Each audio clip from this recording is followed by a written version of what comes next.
নমস্কার। মিক্সড মিডিয়ায় তোমাদের প্রত্যেককে স্বাগত।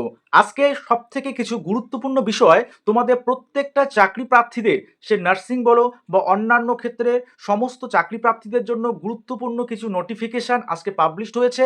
সেই নোটিফিকেশনগুলো নিয়েই আজকের এই গুরুত্বপূর্ণ ভিডিও। দেখো, সেক্ষেত্রে যে নতুন রোস্টার পয়েন্ট সেটা পাবলিশড হয়েছে এবং নতুন রাজ্য সরকারের প্রথম স্টাফ নার্স রিক্রুটমেন্টের বিজ্ঞপ্তি প্রকাশিত হলো। পাশাপাশি মুখ্যমন্ত্রী জনতার দরবারে গ্রেড টু যে নিয়োগটা হয়েছিল কিছুদিন আগে, সেটা বাতিলের দাবি পর্যন্ত কিন্তু উঠেছে এবং সেটা কারা করেছে সমস্ত কিছু বিস্তারিত এই ভিডিওর মাধ্যমে থাকছে। অবশ্যই ফার্স্ট টাইম তোমরা যারা আছো চ্যানেলটি সাবস্ক্রাইব করবে, ভিডিওটা প্রচুর পরিমাণে শেয়ার করবে। আর দেখো, কোন বিষয়গুলো নজর দিতে হবে এবং কোন দাবিগুলো করলে তোমাদের ভালো হবে প্রত্যেকের জন্য, সেটাও কিন্তু আজকের ভিডিওতে আলোচনা করবো। এবং স্টাফ নার্স রিক্রুটমেন্ট নতুন করে, অর্থাৎ এইচআরবির আন্ডারে যে রিক্রুটমেন্ট, সেগুলো বিষয়গুলো কিন্তু এখানে থাকছে। অবশ্যই যে কথাটা বলবো, তোমরা যারা মেম্বারশিপ নিয়ে গ্রেড টুর জন্য বা আরআরবি নার্সিংয়ের জন্য প্রিপারেশান নিতে চাও, অবশ্যই তোমরা গোল্ড বা হায়ার মেম্বারশিপ নিয়ে আমাদের মিক্সড মিডিয়ার হোয়াটসঅ্যাপ যে গ্রুপ রয়েছে ভেরিফাইড, সেই ভেরিফাইড গ্রুপে অ্যাড হবে এবং তোমরা ক্লাসগুলো বা PDF materials, PDF note, online mock test এগুলোতে জয়েন হতে পারবে। ওকে, যারা ইচ্ছুক অবশ্যই তোমরা কিন্তু মেম্বারশিপ নিয়ে হোয়াটসঅ্যাপে নক করবে। প্রথমে বলি, ওবিসি সংরক্ষণ তোমরা জানো এখন 7%।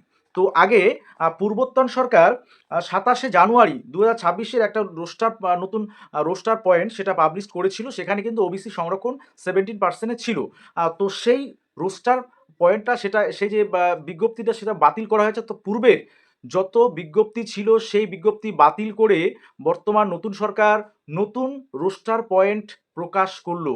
এবং এই রোস্টার পয়েন্টে সরকারি চাকরিতে যে 100 পয়েন্ট রোস্টার যেটা প্রকাশ করেছে, তার মধ্যে একটু ব্যতিক্রম যেটা হচ্ছে বা যে জিনিসগুলো পরিবর্তন হচ্ছে, যেমন গ্রুপ সি গ্রুপ ডি পদে প্রাক্তন সেনাকর্মীদের জন্য আলাদাভাবে সংরক্ষণ রাখা হয়েছে। পিডাব্লিউডি ক্যান্ডিডেটসদের জন্য যাদের কিন্তু 4টি রোস্টার পয়েন্ট রাখা আছে। ঠিক আছে, 4টি রোস্টার পয়েন্ট থাকছে। ওবিসি রিজার্ভেশন 7% থাকছে। এক্সেমপ্টেড ক্যাটাগরির ক্ষেত্রে প্রার্থী পাওয়া না গেলে সাধারণ নিয়মে নিয়োগ হবে। মানে মোট কথা, এই যে নতুন রোস্টার পয়েন্টটা পাবলিশড হয়েছে, সেখানে মেইনলি যেমন ওবিসি সংরক্ষণ 7%, সেটা যেমন একটা উল্লেখযোগ্য বিষয়, অর্থাৎ ওবিসি সংরক্ষণ এখন থেকে 7% দেওয়া হবে নতুন রোস্টার হিসাবে। এবং এই যে এক্সেমপ্টেড ক্যাটাগরির যদি ক্যান্ডিডেট পাওয়া না যায়, তাহলে সেটা কি হবে, সাধারণ নিয়মে নিয়োগগুলো হবে।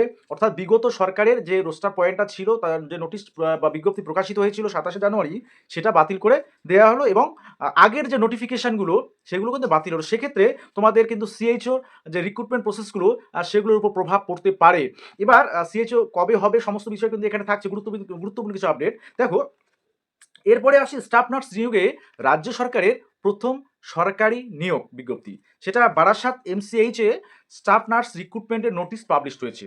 সেই নোটিশে বিএসসি বা তোমরা জিএনএম যারা কমপ্লিট করেছো, অবশ্যই তোমরা অ্যাপ্লাই করতে পারবে।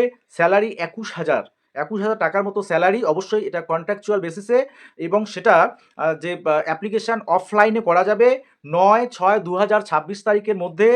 সমস্ত তথ্য সহকারে অফলাইনে অ্যাপ্লিকেশান সাবমিশান করতে হবে। ডিটেলসটা তোমরা অবশ্যই বা নোটিফিকেশান ডিটেলসটা আমার যে মিক্সড মিডিয়ার যে টেলিগ্রাম চ্যানেল রয়েছে সেখানে পেয়ে যাবে। আচ্ছা, সেটা কন্ট্রাকচুয়াল বেসিসে AIDS prevention and control society, আর সেখানে তোমাদের মোট কথা এইডস রিলেটেড বিষয়গুলো নিয়েই তোমাদের কাজ করতে হবে। পোস্ট হচ্ছে একটা, অর্থাৎ রাজ্য সরকারের এই স্বাস্থ্যক্ষেত্রে নতুন রাজ্য সরকারের প্রথম স্টাফ নার্স নিয়োগের বিজ্ঞপ্তি। ওকে, আচ্ছা, এবার তোমাদের আসি যে মুখ্যমন্ত্রীর দরবারে তোমাদের যে গ্রেড টু, সেটা যেমন রিক্রুটমেন্ট কিছুদিন আগে হয়ে গেল এবং ইতিমধ্যে প্রত্যেকে জয়েন করেছে। এবার সেই গ্রেড টু রিক্রুটমেন্টের বাতিলের দাবিও কিন্তু উঠেছে মুখ্যমন্ত্রী জনতার দরবারে।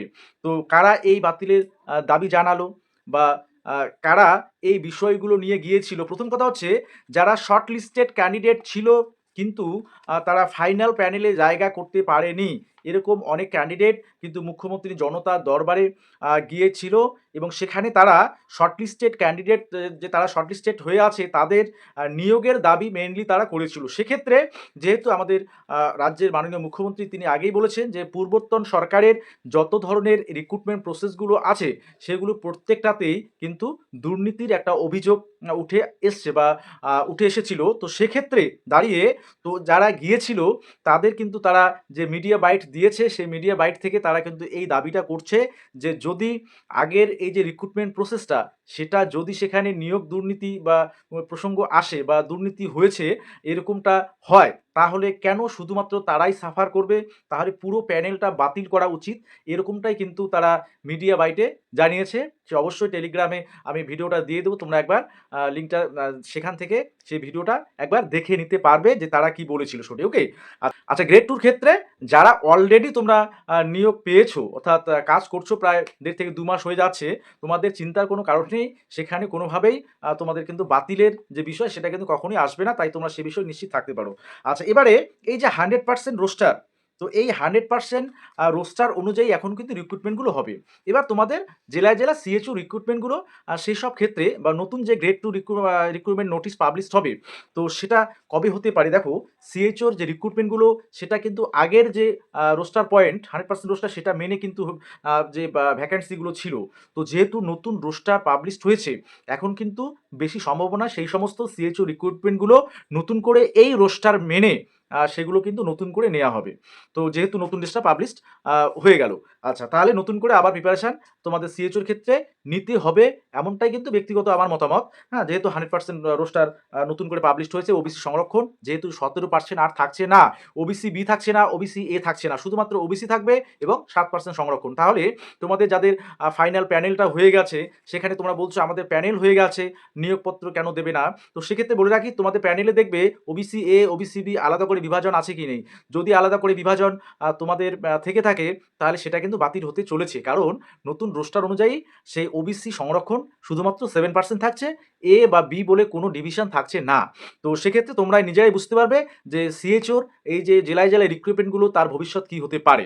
আচ্ছা, এবার এই যে যদি নতুন করে কোনো রিক্রুটমেন্ট হয়, তাহলে কবে নাগাদ হতে পারে? তোমাদের এর আগের ভিডিওতে বলেছিলাম যে সামনের মাসের অর্থাৎ জুন মাসের 6 তারিখে পূর্ণাঙ্গ মন্ত্রিসভা গঠিত হবে। তার পরবর্তী সময়ে 22শে জুন রাজ্যের অর্থ বাজেট রয়েছে বিধানসভায়।